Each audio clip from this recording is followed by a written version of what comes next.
Hi everyone. Welcome to English Story School. Have you ever felt like you were up against a force so powerful, so overwhelming, that the path ahead seemed impossible? What if I told you that one of the greatest leaders in modern history faced these exact odds and emerged victorious? Part 1. The Unseen Road Ahead. Nelson Mandela's journey wasn't just a walk.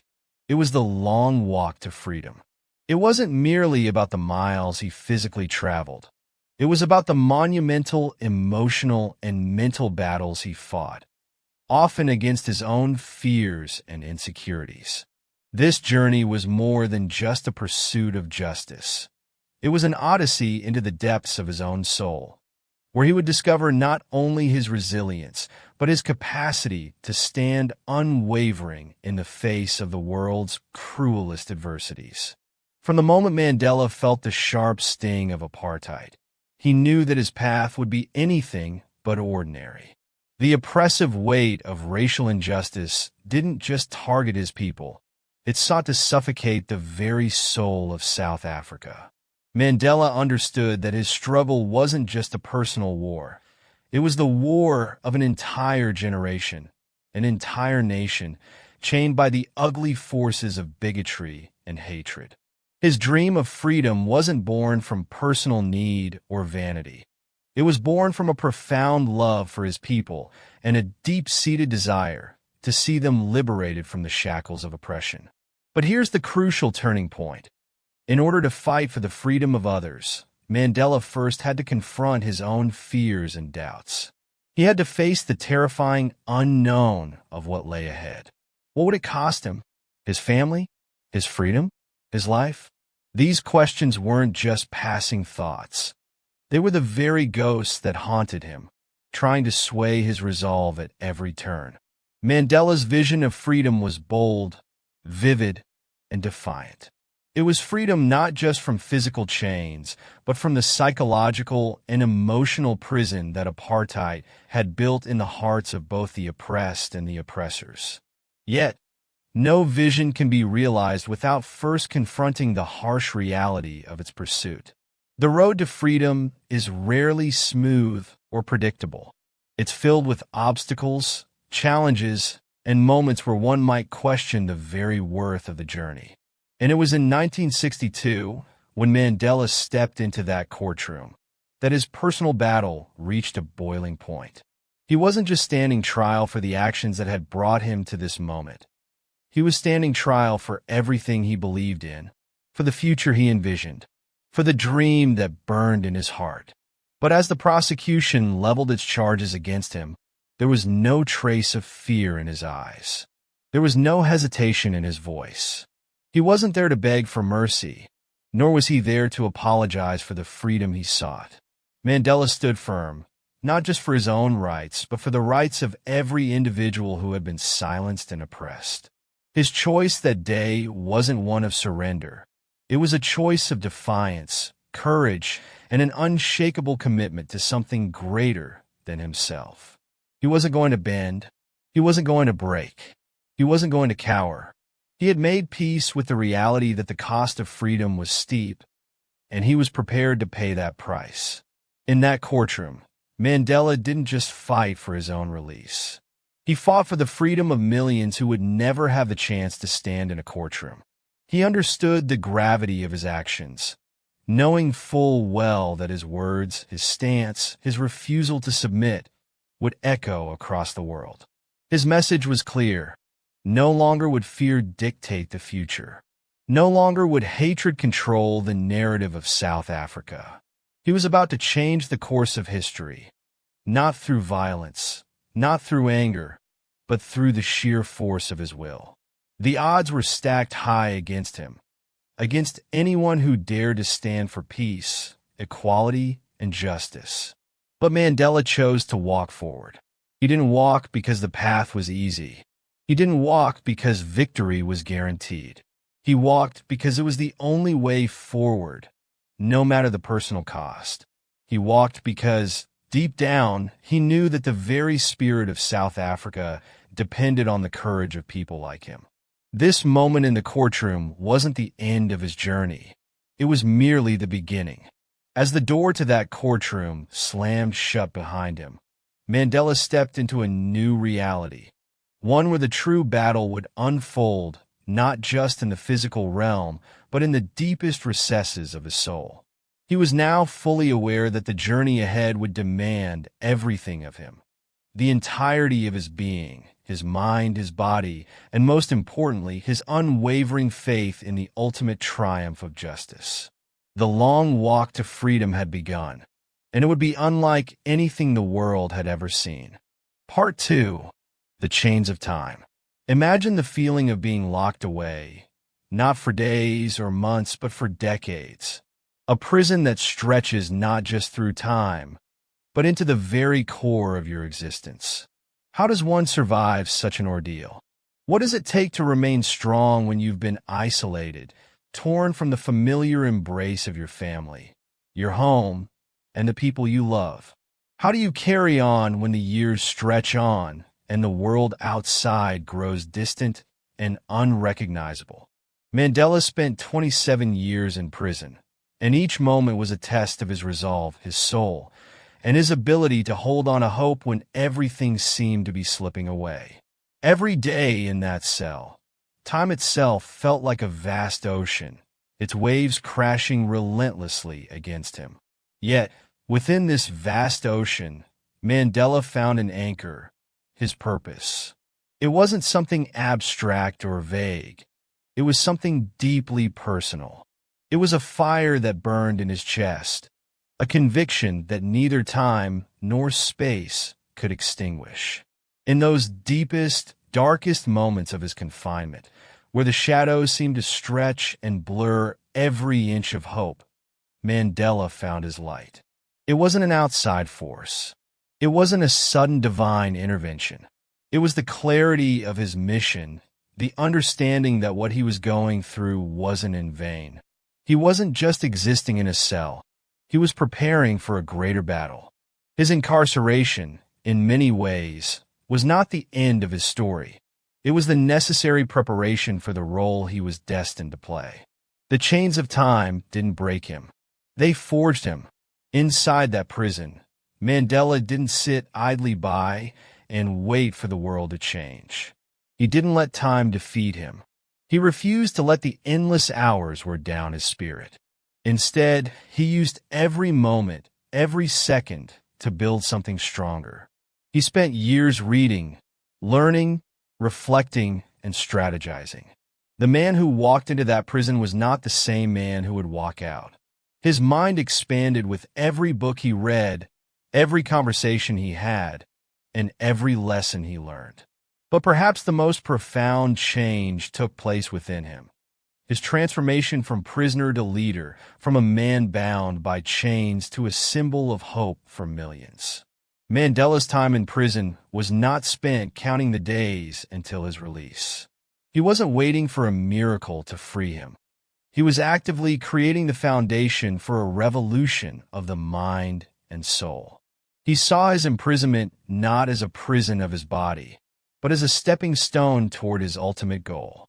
Every day in that cell, he was preparing himself not just for the moment of his release, but for the moment of his true liberation, when he would step into the light and lead his people into freedom. The weight of isolation was immense, and yet Mandela found strength in that solitude.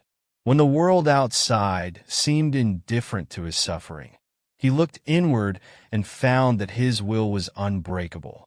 He wrote letters to loved ones, to allies, to fellow prisoners, each letter a small act of defiance against the forces that sought to silence him.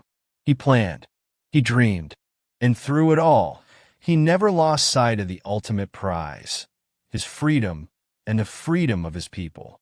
Even when the physical chains bound him in ways that no human should endure, Mandela's mind soared. He turned his solitude into a fortress of the mind. In a world that had relegated him to nothing more than a prisoner, he became something far more powerful, a visionary. No matter how long the years seemed, no matter how distant the hope of freedom appeared, Mandela knew this one undeniable truth. he was not lost. He was simply waiting for the world to catch up with him. In the years of isolation, as the pain of separation from his family, his people, and his country grew unbearable, Mandela's soul was honed. He became a man who had learned to thrive within the walls of his own mind, even when the walls of his cell threatened to crush him. He built a mental fortress, a sanctuary of strength and purpose that could never be shaken by time or circumstance. His spirit, once tied to the physical world, now existed beyond the realm of mere existence. He had become a symbol. Mandela's 27 years of imprisonment were not just a struggle for personal survival. They were a masterclass in the art of resilience. Each year, each day, each hour of confinement was another step toward the man he was destined to be. In those long years of solitude, he built something more lasting than freedom itself. He built an indestructible vision of justice that would ultimately guide his people out of the darkness. And when the day came for him to finally walk free, it wasn't just the end of his captivity. It was the beginning of something much greater. He had forged himself into the leader the world had been waiting for, a man who had learned not just to survive, but to use every moment of hardship as a stepping stone to greatness. His journey, though long and fraught with unimaginable hardship, was far from over. In fact, it had only just begun.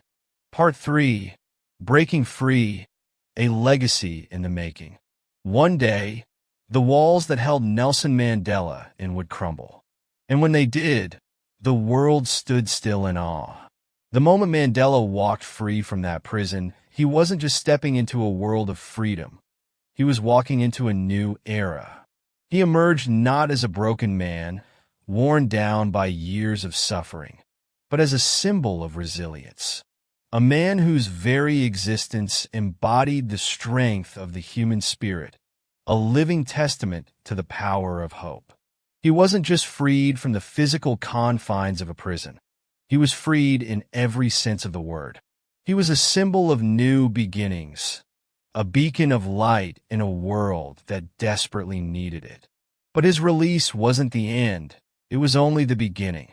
What awaited Mandela outside that prison was not just the weight of his freedom, but the enormous responsibility that came with it. His journey from prisoner to president was nothing short of miraculous. The world had watched his transformation, but it wasn't just about his release. It was about what he would do with that freedom. Mandela didn't just become a leader. He became the face of peace, the embodiment of unity, and the architect of a new, reimagined South Africa. What came next in Mandela's life was nothing short of extraordinary. The world had expected a man hardened by years of oppression, a man with an axe to grind, a man who could easily wield his newfound power as a weapon against those who had oppressed him. But Mandela's response was nothing like anyone expected. Here's the twist. The struggle didn't end with his release. No, it hadn't even begun to end. Mandela had a choice that many would never have considered. He could have continued to fight with the same anger, the same bitterness that had fueled his early years of resistance. He could have turned his back on those who had imprisoned him for nearly 3 decades, held grudges, and exacted revenge on a society that had tried to erase his existence. He could have become a man of bitterness, a man hell-bent on vengeance, fueled by the wrongs that had been done to him. But instead, Mandela chose the most radical and courageous path of all. He chose forgiveness. He chose to rise above the bitterness, above the anger, above the desire for retribution. He chose to rebuild, to reconcile, to heal the wounds of a society that had been torn apart by hatred, fear, and division for so long. His decision wasn't one of weakness. It was a profound act of strength. His ability to forgive those who had kept him locked away for nearly 3 decades wasn't just a personal victory. It was the triumph of human dignity over hatred. Mandela's walk wasn't just a personal victory. It was a triumph for all of humanity. It was proof that forgiveness and reconciliation weren't just lofty ideals. They were powerful forces that could reshape societies, heal nations, and transcend generations of pain and division. The walk Mandela took from prison to freedom wasn't just a walk of physical distance. It was a journey toward healing, a journey that would touch not only South Africa, but the entire world. Mandela knew that the real battle was not over. The true test would come not from his release, but from how he would choose to live, to lead, to heal the wounds of a fractured society. A society that had been taught to hate, a society where division had become the norm, where people were taught to fear one another. How do you heal such wounds? How do you unite people who have been torn apart by centuries of conflict? Mandela's answer was simple, yet profound. Through understanding, through dialogue, and through the recognition that the future would require everyone to build it together, not apart. His decision to pursue unity over division wasn't just a political choice. It was a moral one. He understood that South Africa's future could not be built on the ashes of resentment, that lasting peace could not be achieved through retribution. It had to be founded on something much deeper: trust, compassion, and the courage to forgive. The man who walked out of prison was not the same man who had been imprisoned. He was not only a hero in the eyes of his people, but he had become a global icon, a symbol of what it meant to choose love over hate, peace over war, and healing over vengeance. His legacy, built on the foundation of forgiveness, continues to inspire generations to come. His actions, his choices, reverberated through history, sending ripples of hope that would be felt long after his death. Mandela's life teaches us something invaluable: that even in the face of unspeakable injustice, there is always the possibility for transformation. Even when the world around us is divided and fractured, there is always the chance to choose a different path, one of compassion, unity, and reconciliation. In a world that often feels overwhelmed by anger and division, Mandela's legacy stands as a testament to the power of forgiveness and the courage to break free from the chains of the past. His journey didn't just change South Africa, it changed the world. And it continues to teach us, all these years later, that the most powerful weapon against hatred, against oppression, is the ability to forgive and to walk forward, hand in hand, toward a better, brighter future for all. Part 4. A test of true leadership. In the world of leadership, it's easy to make decisions when everything is going well. It's easy to inspire others when the road is smooth, when the winds are favorable, and when the skies are clear. But true leadership reveals itself when everything is falling apart. When the weight of the world is pressing down on your shoulders and the future seems uncertain, that's when the true test of leadership comes. How do you lead when the world around you is in chaos? How do you make decisions when the very fabric of society seems to be unraveling?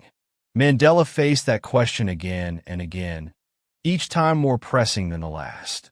After decades of fighting for freedom, he was now tasked with the even greater challenge of leading a fractured nation.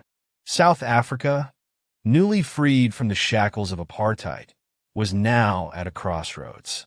A country divided by centuries of hatred, fear, and mistrust was now faced with the monumental task of rebuilding. How do you heal a nation when it has been torn apart by violence and prejudice for so long? How do you unite a people when their hearts have been hardened by years of conflict?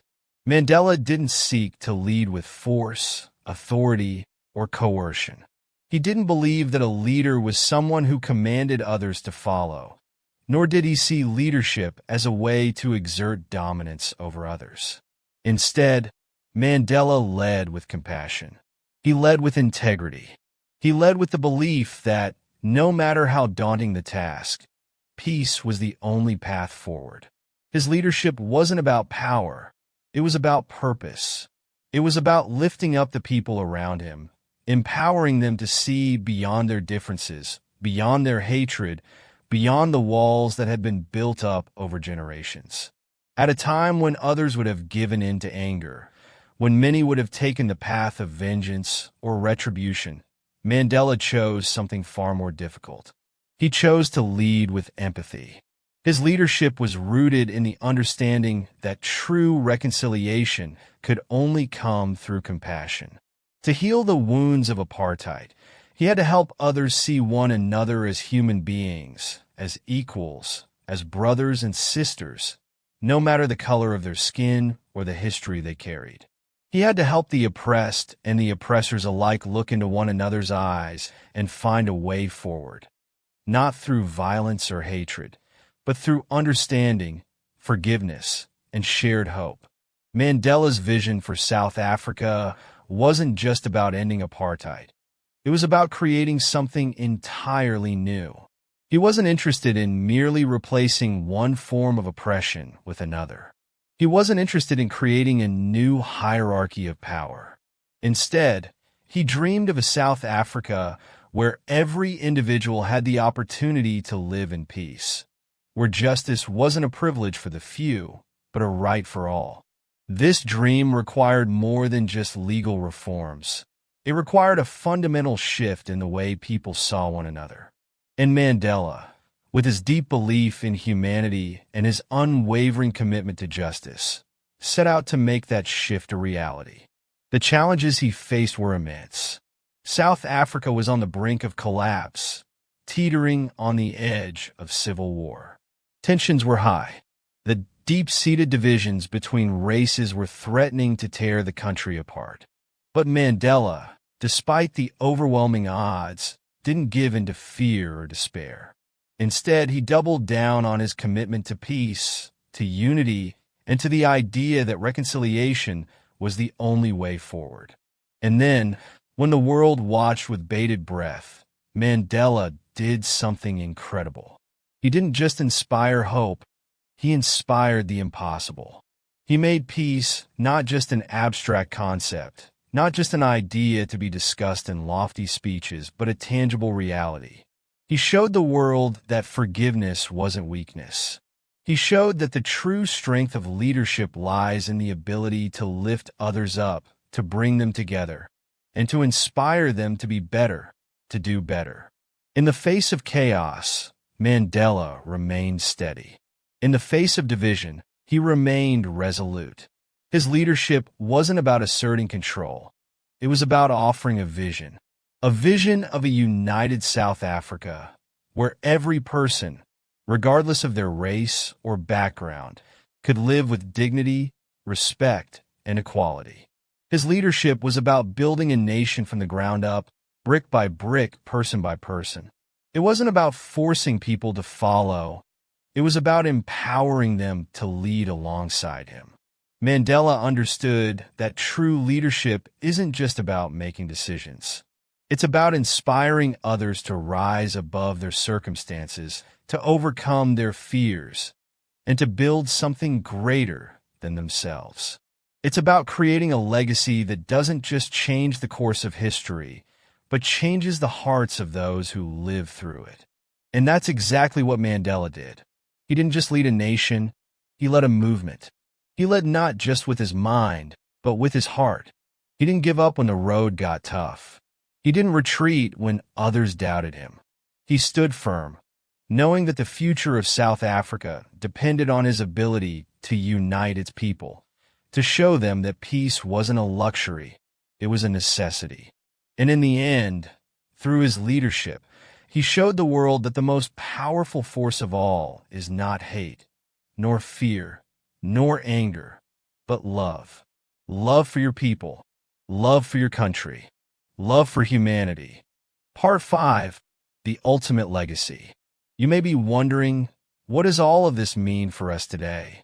What does Nelson Mandela's story teach us? His life seems so distant, so monumental, that it's easy to think it belongs to another era, another time. But Mandela's story isn't just a part of history. It is a story that transcends time, a story that continues to speak to us with every passing day, with every challenge we face. His journey holds lessons for us today, lessons that are just as relevant now as they were when he first walked that long road to freedom. Mandela's walk was long. It was difficult. It was filled with more challenges, more suffering, more trials than most of us could ever fathom. He endured 27 years in prison, countless battles, personal sacrifices, and unimaginable losses. Yet, through it all, he never gave up. Why? Because his journey wasn't just about him. It wasn't about gaining personal victory or fame. It was about something much greater. It was about the impact he would leave on the world. His mission wasn't to be remembered as a hero, but to inspire others to rise above their own struggles and to create a world that was fairer, kinder, and more just. His life showed us that no matter how long the road, no matter how steep the climb, no matter how hard the fight, we can always make a difference. It doesn't matter if we don't have all the answers, or if the world seems against us.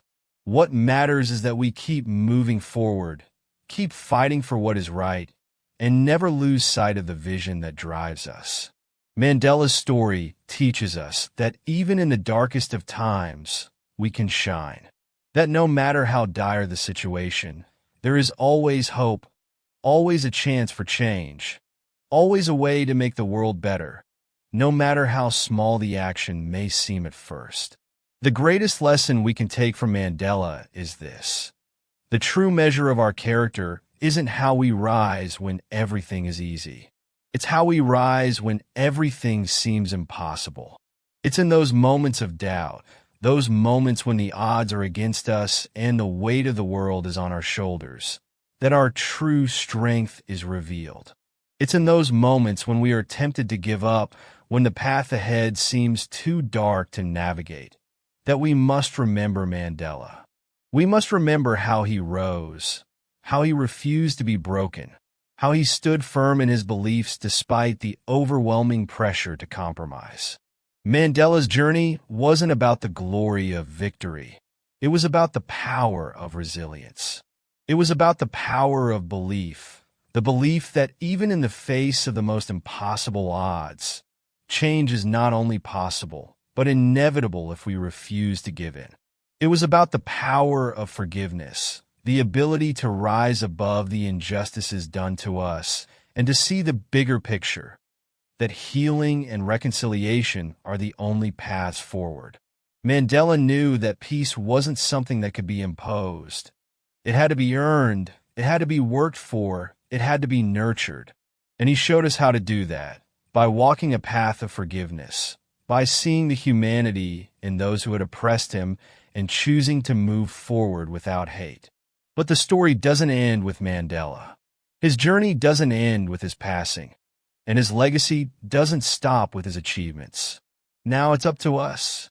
It's up to us to carry that torch forward, to take the lessons he taught us and apply them to our own lives, to our communities, and to the world around us.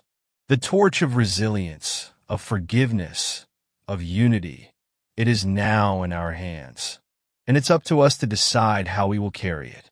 Will we choose the path of fear, anger, and division? Or will we choose the path that Mandela chose? A path of hope, a path of reconciliation, and a path of true leadership, where the goal isn't to dominate, but to lift up those around us? His legacy challenges us every day. It challenges us to look beyond our own struggles and to see the bigger picture. It challenges us to rise when everything feels impossible. And, most importantly, it challenges us to never stop believing that the future can be better if we are brave enough to build it together. Mandela's story will always be with us.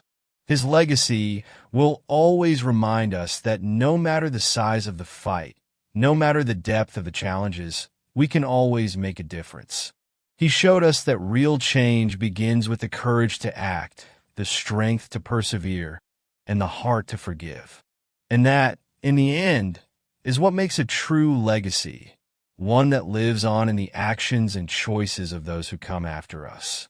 With that said, thanks for watching, and until next time.